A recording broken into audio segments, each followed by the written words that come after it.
La rando que je vous propose pour ce dimanche 18 janvier 2026. Le point de départ, de ce parcours de 22 km, c'est la gare de Hermont-Aubonne.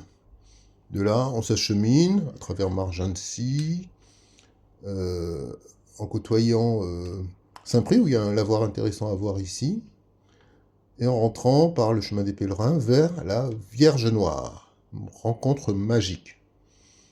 Je vais jeter un coup d'œil dans mon post de dimanche dernier. De là, pas loin de la tour hertzienne qui est là, nous montons sur un plateau qui offre une vue à 360 degrés sur toute l'île de France. Exceptionnel.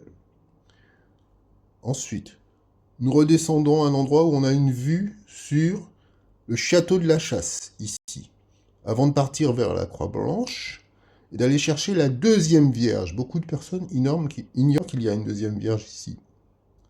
De là, nous redescendons, nous allons effectivement au château, nous longeons l'étang du château.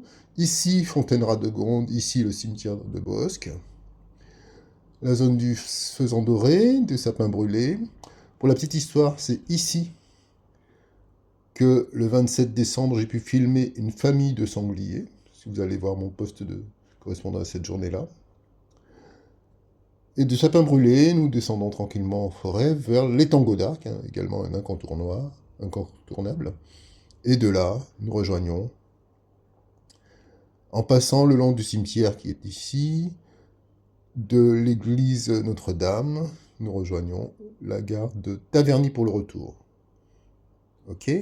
En termes d'organisation pratique, moi je prendrai un train à 9h26 à Gare du Nord qui va m'amener à 9h45 à Hermont-Aubonne. Si on attend les retardataires jusqu'à 10h, on va dire qu'on commence la marche à 10h.